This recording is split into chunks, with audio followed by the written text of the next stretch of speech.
بسم اللہ الرحمن الرحیم۔ ناظرین، میں ہوں آپ کا میزبان انور غازی اور آپ دیکھ رہے ہیں JTR پوڈ کاسٹ۔ آج ہمارے مہمان خصوصی ہے حضرت مولانا محمد اسماعیل ریحان صاحب۔ مولانا اسماعیل ریحان صاحب تاریخ پر ایک نام ہے، ایک ہستی ہیں جن کو مانا جاتا ہے کہ تاریخ پر ان کا مستند ترین کام ہے۔ آج ہم ان سے بات کریں گے شہادت حضرت عبداللہ بن زبیر پر۔ السلام علیکم۔ وعلیکم السلام۔ کیسے ہیں آپ؟ الحمدللہ، اللہ کا اچھا، ماشاءاللہ تاریخ آپ نے پڑھی بھی ہے، لکھی بھی ہے۔ شہادت حضرت عبداللہ بن زبیر پر، اس پر سوشل میڈیا میں کچھ نہیں لکھا جا رہا، اس پر ذرا روشنی ڈالیے۔ آپ نے ماشاءاللہ اچھے موقع پر یہ سوال کیا ہے، اس موضوع پر آپ نے کہا، کیونکہ مہینہ یہی ہے جمادی الاولیٰ میں 17 جمادی الاولیٰ سن 73 ہجری میں عبداللہ بن زبیر رضی اللہ تعالیٰ شہید ہوئے تھے۔ اور بالکل یہ حقیقت ہے کہ اس بارے میں ہمارے ہاں بہت غفلت اور بے اعتنائی پائی جاتی ہے۔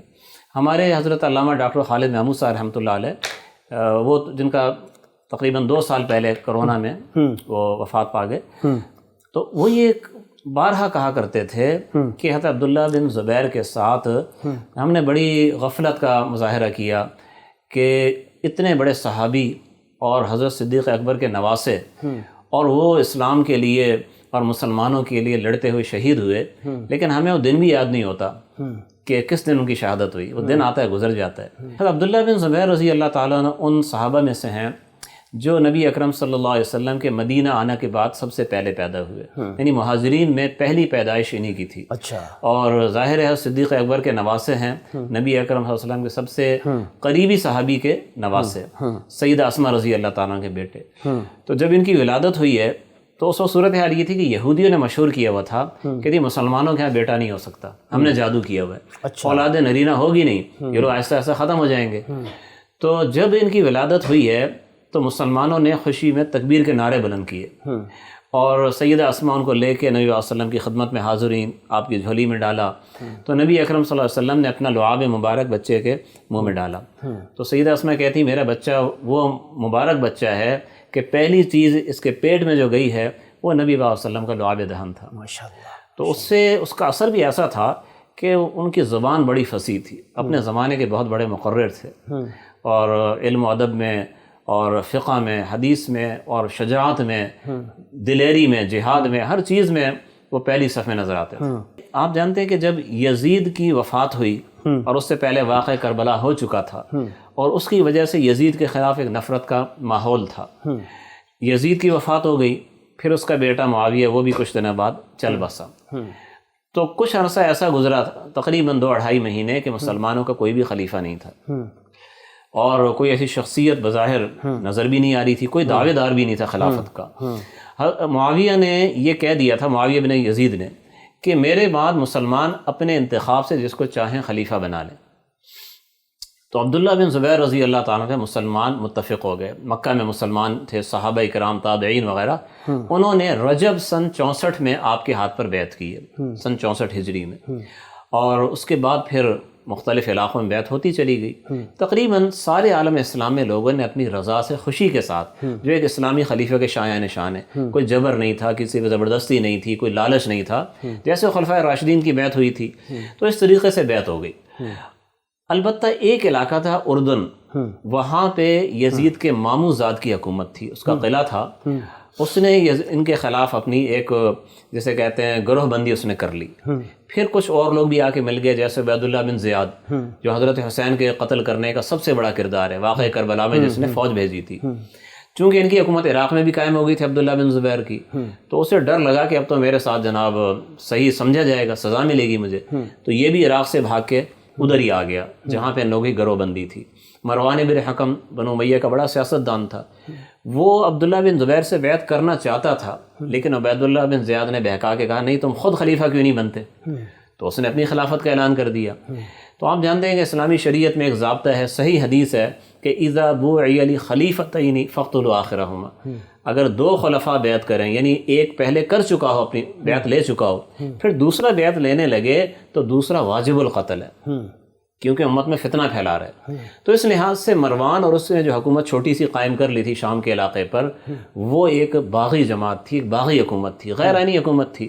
تو لازمی بات ہے پھر آئینی حکمران یعنی شرعی خلیفہ کی آپس میں مذاکرات ہوئے، کامیاب نہیں ہوئے، تو جنگیں شروع ہو گئی۔ تو 7-8 مہینے مروان کی حکومت رہی، پھر اس کی وفات ہو گئی، اس کا بیٹا عبد الملک آ گیا، اپنی جگہ بڑا قابل آدمی تھا، لیکن یہ اس کی غلطی بہرحال قابل معافی نہیں ہے کہ اس نے شرعی خلیفہ ایک نبی کے صحابی کے خلاف اس نے تلوار اٹھائی ہے، اور یہ تقریباً 8 سال تک یہ خانہ جنگی کا ماحول چلتا رہا اور بڑا نقصان ہوا امت کو۔ تو اس کا نتیجہ یہ ہوا کہ عبداللہ بن زبیر رضی اللہ تعالیٰ عنہ آخر میں وہ گھیرے میں آ گئے، ایک ایک کر کے مختلف علاقوں کو یہ فتح کرتا رہا، اور ظاہر اس کے اندر بہادری اتنی نہیں تھی جتنی اس میں فریب اور مکر، یہ پیچھے سازشیں وغیرہ کام کر رہی تھیں۔ ایک بہت غلط کام یہ ہوا کہ عبد الملک بن مروان نے بازنطینی رومیوں سے جو اسلام کے دشمن تھے ان کے ساتھ اس نے صلح کر لی تاکہ عبداللہ بن زبیر سے میں ڈٹ کے مقابلہ کر سکوں۔ مسلمانوں کی تاریخ میں پہلا موقع تھا کہ کسی مسلمان نے ایک مسلمان کے خلاف لڑائی کے لیے کافروں کے ساتھ اس نے جناب معاہدہ کیا ہو۔ تو حافظ ذہبی کو آپ جانتے ہیں ماشاءاللہ کتنے بڑے مورخ تھے، رجال کے عالم تھے، تو وہ اپنی کتاب میں لکھتے ہیں سیر و عالم نبلاء میں تاریخ الاسلام میں کہ یہ اسلام میں پہلا رخنہ تھا، پہلی دراڑ تھی کہ مسلمان سے لڑنے کے لیے جناب غیر مسلم کا ساتھ لے رہا ہے، اس کا سہارا لے رہا ہے یا اس سے جناب مصالحت کر رہا ہے، جبکہ ہونا یہ چاہیے تھا کہ عبداللہ بن زبیر سے مصالحت کر کے وہ رومیوں سے لڑتے۔ تو عبداللہ بن زبیر اتنے جنگجو تھے، اتنے ماہر تھے کہ اگر عبد الملک بن مروان ان کے ساتھ ہو جاتا تو ان کے زمانے میں یورپ کے بڑے بڑے علاقے فتح ہو جاتے۔ جو فتوحات کا ریلا حضرت عمر فاروق کے دور میں تھا، حضرت امیر معاویہ کے دور میں تھا، وہ شاید پہلے سے بھی زیادہ تیزی کے ساتھ وہ آگے بڑھتا۔ تو لیکن وہ افسوس کی بات یہ ہے کہ وہ خانہ جنگی نے بہت نقصان پہنچایا۔ اور پھر ان کی شہادت کیسی ہوئی اور شہادت کا پیغام کیا ہے؟ ہاں بس میں ادھر ہی آتا ہوں جی کہ آخر میں پھر عبد الملک نے جب ان سے کافی سارا علاقہ لے لیا، حجاز کو اس نے گھیر لیا، کیونکہ ان کا دارالحکومت مکہ معظمہ تھا۔ مسلمانوں کی تاریخ میں یہ واحد خلیفہ ہیں، پہلے اور آخری، کہ جنہوں نے مکہ معظمہ کو اپنا دارالحکومت بنایا۔ تو آخر میں پھر عبد الملک نے حجاج بن یوسف کو بھیجا جس نے مکہ کو گھیر لیا، کئی مہینے جنگ ہوئی، اور آخر اس جنگ کے نتیجے میں عبداللہ بن زبیر رضی اللہ تعالیٰ عنہ وہ 17 جمادی الاولیٰ سن 73 کو 9 سال کی خلافت کے بعد وہ شہید ہو گئے۔ تو ان کی خلافت کا پیغام بہت واضح ہے، اور وہ یہ کہ انسان کو اسلام کی خاطر، امت کی خاطر ہر قربانی دینے کے لیے تیار رہنا چاہیے، اور خاص طور پہ جن کا رتبہ بڑا ہے، جن کا منصب بڑا ہے، جن کا علم و فضل زیادہ ہے، تو امت کی اجتماعی ذمہ داریوں کو، جن میں سیاسی ذمہ داری بھی ہے، مسلمانوں کی بقا کی کوشش بھی ہے، اور مسلمانوں کو متحد کرنے کا فریضہ بھی ہے، تو اس کے لیے حتی الامکان کوشش کرنی چاہیے۔ اور اگر مصیبت پڑ جائے، اگر ناگہانی حوادث آ جائیں، اگر دشمن غالب بھی آتا نظر آئے، تو انسان کو بزدلی نہیں دکھانی چاہیے۔ جب ان کی شہادت کا وقت قریب تھا اور حجاج ان کو گھیر چکا تھا، تو انہوں نے اپنی والدہ سیدہ اسماء رضی اللہ تعالیٰ جو اس وقت زندہ تھی، تقریباً 100 سال ان کی عمر تھی، تو ان سے کہا کہ امی مجھے یہ خطرہ ہے، جان کا خطرہ تو نہیں ہے، جان تو جانی ہے، یہ خطرہ ہے کہ مجھے قتل کر کے میری لاش کی بے حرمتی کریں گے۔ تو ماں نے ایک بڑا تاریخی جواب دیا کہ بیٹا جب بکری ذبح ہو جائے نا تو کھال اترنے کی تکلیف نہیں ہوتی، اس کی پرواہ نہیں کر۔